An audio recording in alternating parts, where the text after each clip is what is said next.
We've all heard the stories of Alexander the Great, Julius Caesar, and Hannibal. History remembers the warriors, the epic battles, the glorious conquests. But what if I told you the most impactful battles of the ancient world were untapped with swords, but with words? Behind every conquest, every alliance, and every avoided catastrophe, there were masterful diplomats whose names have been forgotten, but whose words shaped entire civilizations.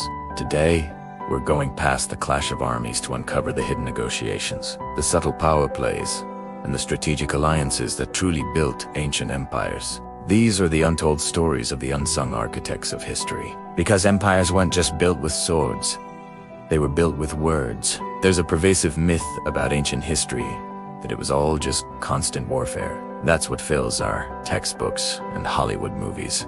But the truth is,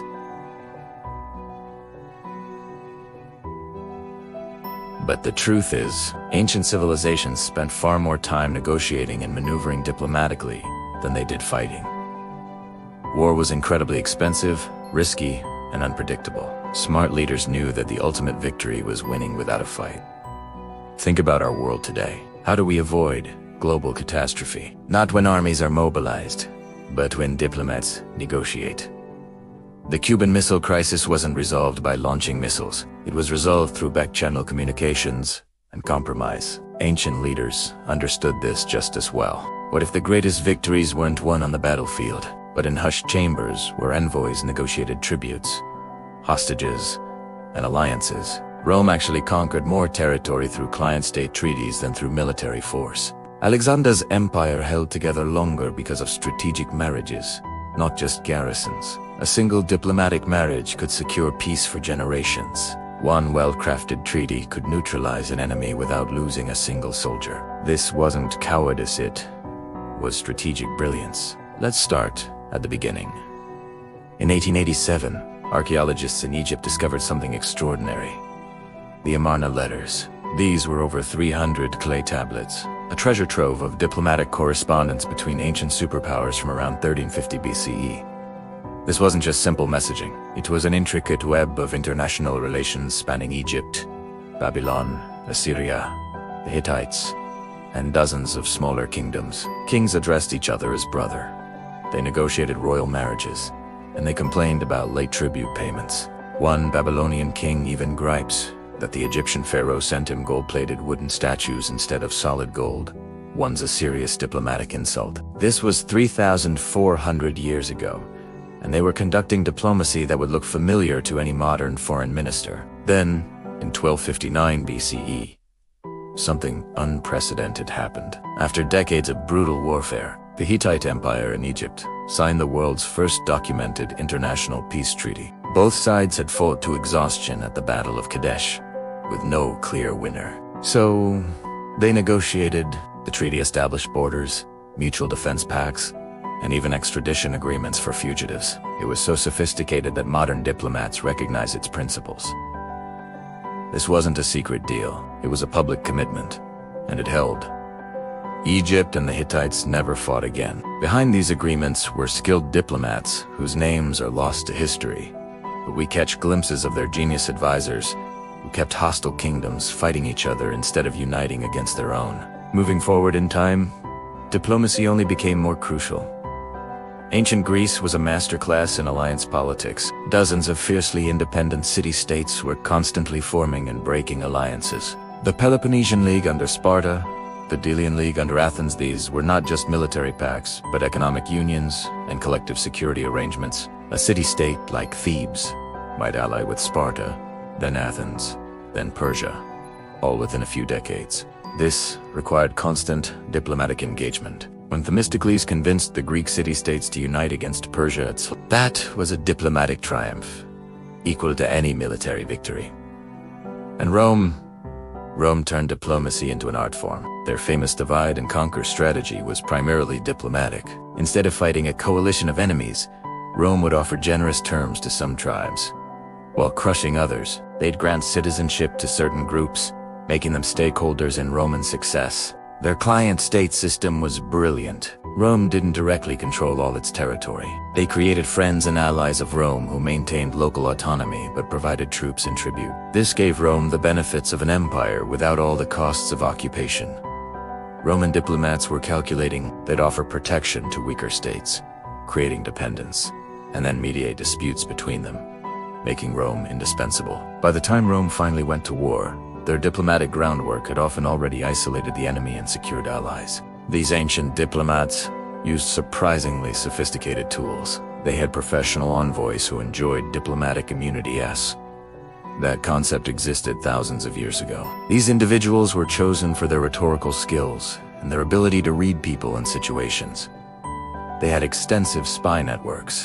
The Persians had the king's eyes and ears, informants throughout the empire reporting directly to the monarch. Alexander the Great employed scouts who gathered not just military intelligence, but political information about internal divisions he could exploit. Royal marriages were a form of political cement. When an Egyptian pharaoh married a Hittite princess, it wasn't about romance, it was a diplomatic bond sealed in blood and dynasty.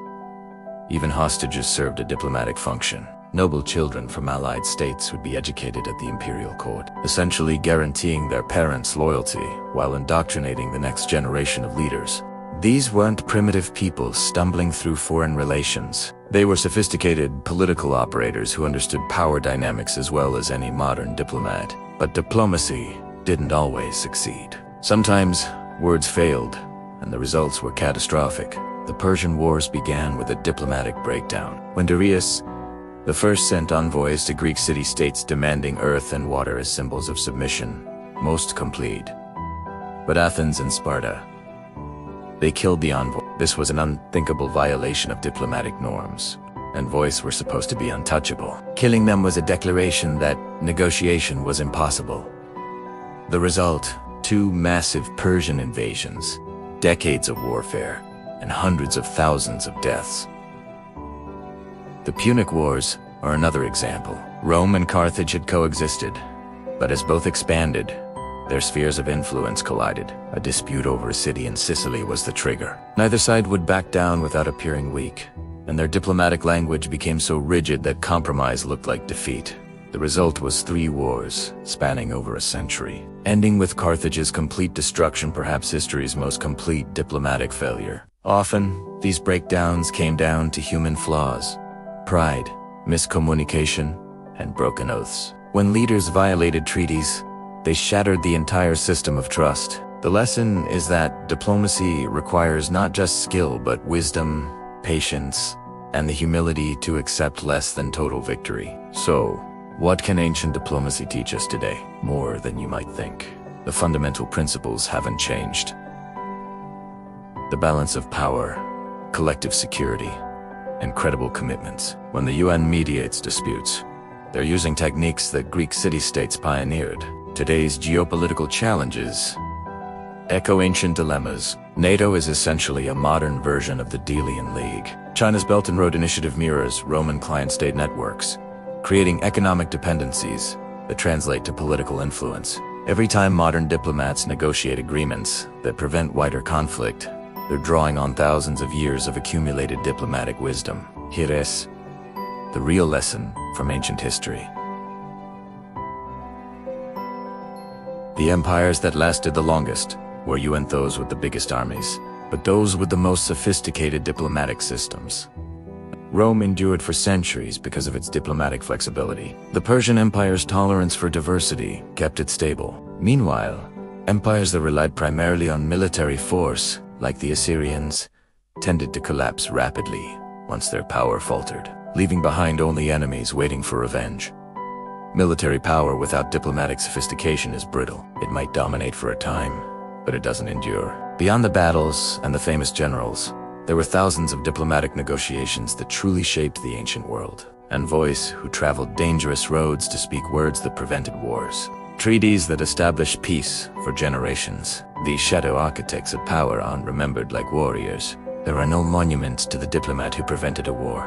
No epic poems about the envoy, whose words saved thousands of lives. But their work mattered just as much, maybe more, because the true strength of an empire wasn't just its army, but its ability to speak, listen, and negotiate. Ancient diplomacy reminds us that words can be as powerful as swords, that patience can achieve what violence cannot, and that the greatest victories are often the wars that never happened. What ancient diplomatic achievements surprises you most? Do you think modern diplomacy has improved on ancient methods? Or are we just repeating the same patterns? Share your thoughts in the comments. If you enjoyed discovering this hidden side of history, make sure to subscribe for more untold stories that will change how you see the past. Thanks for watching, and I'll see you in the next one.